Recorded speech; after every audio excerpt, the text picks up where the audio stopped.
اعوذ باللہ من الشیطان الرجیم بسم اللہ الرحمن الرحیم۔ سامعین و ناظرین کرام، السلام علیکم ورحمۃ اللہ وبرکاتہ۔ یوٹیوب چینلز پر یہ خبر نشر کی جا رہی ہے یہ کہ عمران خان کے حکم پر حکومت پنجاب نے صوبہ بھر میں قادیانیوں کی عبادت گاہوں کے سامنے بورڈ لگا دیے کہ یہ مساجد نہیں بلکہ قادیانیوں کی عبادت گاہیں ہیں، اور پھر ایک بورڈ دکھا کر اس بورڈ کی عبارت کا اس طرح ذکر کیا گیا ہے یہ کہ یہ مسلمانوں کی مسجد نہیں، یہ قادیانی جماعت کی عبادت گاہ ہے، اور پھر یوٹیوب چینلز پر اس بورڈ کے نیچے یہ عبارت دکھائی گئی ہے یہ کہ آئین پاکستان کی روح سے قادیانی اپنی عبادت گاہ کو مسجد نہیں کہہ سکتے۔ سامعین و ناظرین کرام، سیدنا حضرت محمد رسول اللہ خاتم الانبیاء صلی اللہ علیہ وآلہ وسلم نے پیش گوئی کے رنگ میں فرمایا تھا، بدأ الاسلام غریباً سیعود غریباً فطوبی للغرباء، یہ کہ اسلام غربت کی حالت میں شروع ہوا اور ایک وقت میں پھر غربت کی حالت میں لوٹ جائے گا، پس اس وقت کے غرباء کو مبارک ہو، یعنی اسلام سے چمٹے رہنے والوں کو مبارک ہو۔ اور پھر آپ صلی اللہ علیہ وسلم نے یہ بھی فرمایا تھا کہ میری امت پر وہ وقت آیا چاہتا ہے کہ جب ایک مومن کو ایک لونڈی سے بھی زیادہ حقیر سمجھا جائے گا۔ سامعین و ناظرین کرام، جماعت احمدیہ کی بنیاد پر 133 سال گزر چکے ہیں۔ جماعت احمدیہ کی ہر علاقہ کی مسجد مقامی سطح پر اپنے علاقہ میں مشہور و معروف ہوتی ہے، اور پاکستان کے حالات اب ہیں بھی ایسے کہ جماعت احمدیہ کی ہر مسجد کو صرف نمازوں کے اوقات میں کھولا جاتا ہے، اور دروازوں پر احمدیہ سیکورٹی گارڈز موجود ہوتے ہیں جو ہر نئے چہرے کو پہچان رہے ہوتے ہیں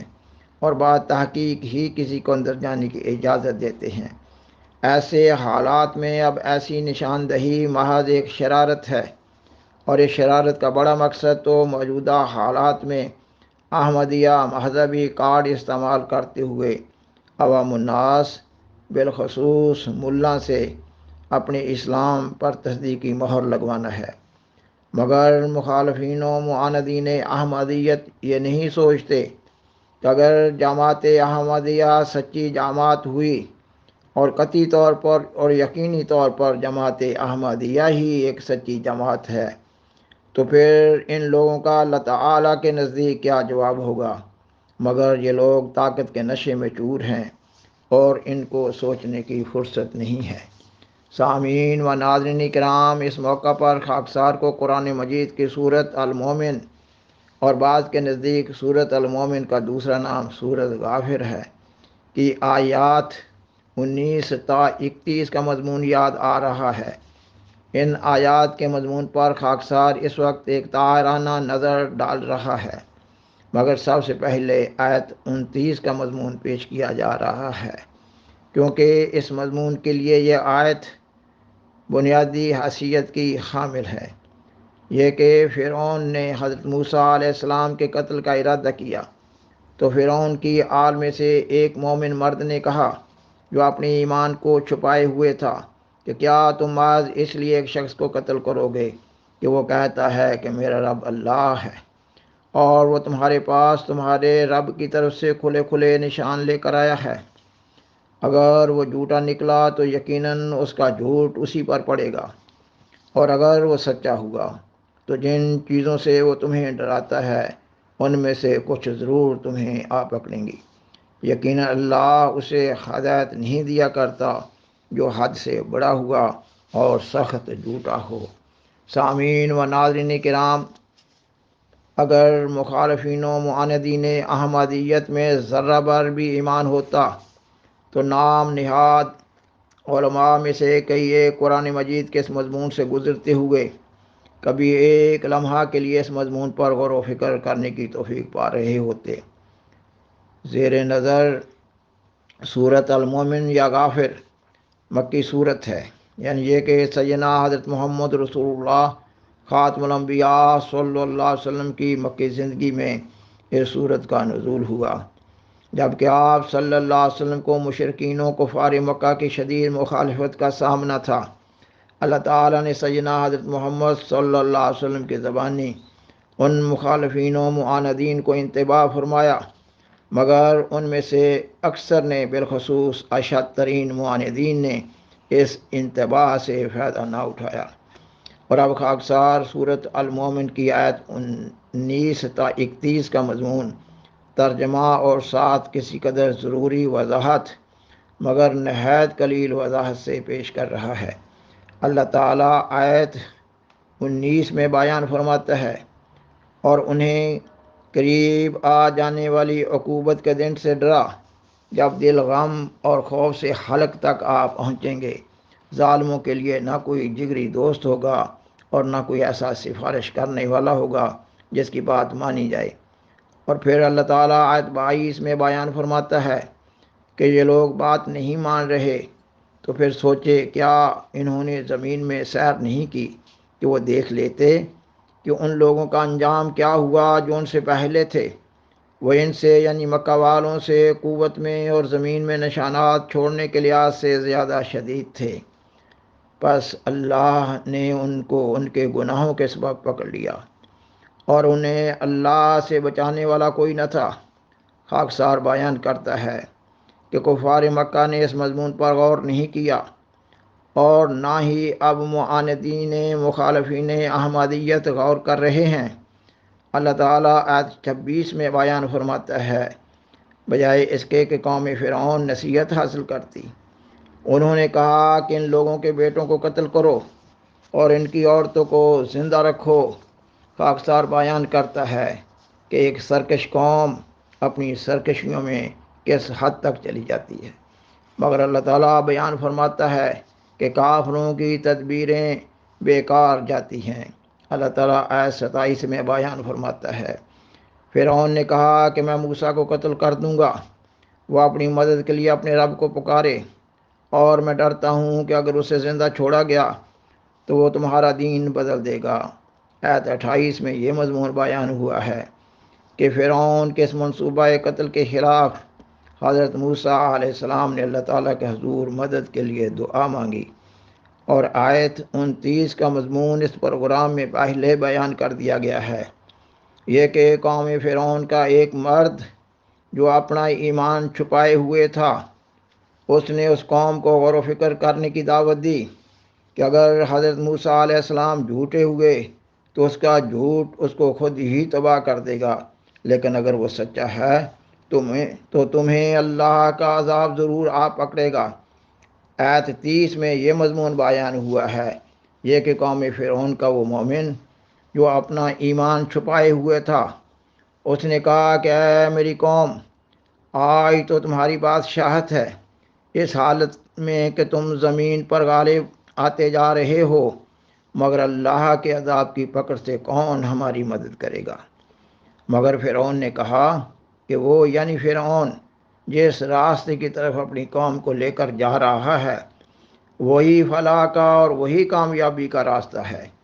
اور پھر آیت 31 میں یہ مضمون بیان ہوا ہے کہ اس شخص نے کہا کہ اے میری قوم، میں تمہارے بارے میں ایسے عذاب سے ڈرتا ہوں جو تم سے پہلے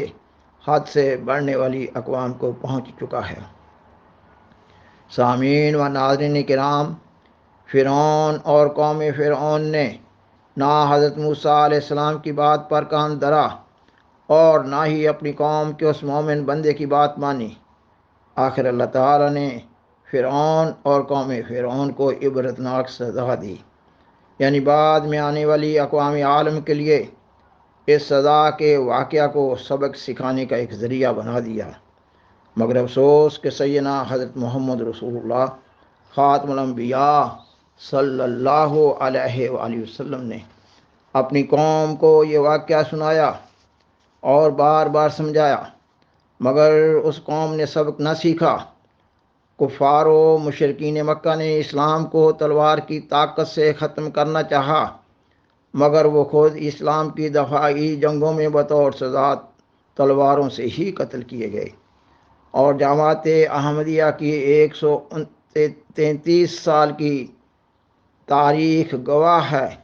کہ جماعت احمدیہ کا ہر ایک مخالف و معاند اپنے بد انجام کو پہنچا، مگر بد عقائد اور بد اعمال لوگ جب طاقت کے نشے میں ہوتے ہیں تو اپنی شرارتوں میں بڑھتے چلے جاتے ہیں، کیونکہ یہ لوگ ٹیڑے بد فطرت لوگ اپنی شرارتوں میں ہی لذت محسوس کر رہے ہوتے ہیں۔ ایسے بد عقائد اور بد اعمال اشرار کو دنیاوی جاہ و حشمت، عزت و شہرت بصیرت سے اندھا کر دیتی ہے۔ ہمارے قریب کے زمانہ میں مخالفین و معاندین احمدیت کے ایسے عبرتناک واقعات گزرے ہیں جن کی یاد حساس دل لوگوں پر کپ کپی طاری کر دیتی ہے۔ پاکستان کے سیاستدانوں کو، پاکستان کے ملاؤں کو بھٹو اور فوجی ڈکٹیٹر ضیاء کے بد انجام سے عبرت حاصل کرنی چاہیے۔ اللہ تعالیٰ قرآن مجید کی سورت الاعراف کی آیت 183 میں بیان فرماتا ہے کہ وہ لوگ جنہوں نے ہمارے نشانات کا انکار کیا، ہم ضرور انہیں تدریجاً اس جہد سے پکڑیں گے جس کا انہیں کوئی علم نہیں ہوگا۔ جماعت احمدیہ کا ہر فرد پاکستان کے مفاد پرست اور کرپٹ سیاستدانوں اور ملاؤں کے احمدیت مخالف بیانوں پر انتہائی دکھ اور صدمہ محسوس کرتا ہے۔ اسلام کی یہ وہ جماعت ہے جو پرامن جماعت ہے۔ جماعت احمدیہ کو اس کے بنیادی انسانی حقوق سے محروم کر دیا گیا ہے۔ جب کبھی احمدیت مخالف بیانات کی بھرمار ہوتی ہے تو جماعت احمدیہ کے افراد کی زندگیاں اور حقوق پہلے سے زیادہ غیر محفوظ ہو جاتے ہیں، مگر احمدی لوگ ایسی اذیتناک حالتوں میں، دکھ اور صدمات کے حالات میں بھی انسانی ہمدردی کے تحت اپنے مخالفین کی ہدایت کے لیے دعائیں کر رہے ہوتے ہیں، مگر اللہ تعالیٰ کا قانون اپنا راستہ خود بنا رہا ہوتا ہے۔ سیدنا حضرت مسیح موعود علیہ السلام اپنی کتاب تحفہ گول الرویہ میں بیان فرماتے ہیں، وہ خدا جس کا کبھی ہاتھ زمینوں اور آسمانوں اور ان سب چیزوں کو جو ان میں ہیں تھامے ہوئے ہے، وہ کب انسان کے ارادوں سے مغلوب ہو سکتا ہے، اور آخر ایک دن آتا ہے جو فیصلہ کرتا ہے۔ آپ علیہ السلام فرماتے ہیں، ٹھٹھا کرو جس قدر چاہو، گالیاں دو جس قدر چاہو، اور تکلیف دہی کے منصوبے سوچو جس قدر چاہو، اور میرے استحصال کے لیے ہر قسم کی تدبیریں اور مکر سوچو جس قدر چاہو۔ پھر یاد رکھو کہ عنقریب خدا تمہیں دکھلا دے گا کہ اس کا ہاتھ غالب ہے۔ آپ علیہ السلام فرماتے ہیں، نادان کہتا ہے کہ میں اپنے منصوبوں سے غالب ہو جاؤں گا، مگر خدا کہتا ہے کہ اے لعنتی دیکھ، میں تیرے سارے منصوبے خاک میں ملا دوں گا۔ اگر خدا چاہتا تو ان مخالف مولویوں اور ان کے پیرووں کو آنکھیں بخشتا،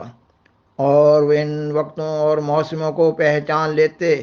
جن میں خدا کے مسیح کو آنا ضروری تھا، لیکن ضرور تھا کہ قرآن شریف اور احادیث کی وہ پیشگوئیاں پوری ہوتی جن میں لکھا تھا کہ مسیح موعود جب ظاہر ہوگا تو اسلامی علماء کے ہاتھ سے دکھ اٹھائے گا، وہ اس کو کافر قرار دیں گے اور اس کے قتل کے لیے فتوے دیے جائیں گے اور اس کی سخت توہین کی جائے گی اور اس کو دائرہ اسلام سے خارج اور دین کا تباہ کرنے والا خیال کیا جائے گا۔ سامعین و ناظرین کرام، بالآخر درخواست ہے کہ اس پروگرام کو دوسروں سے شیئر کریں اور عذرائے کرم اس چینل کو سبسکرائب کریں۔ جزاکم اللہ تعالی احسن الجزا،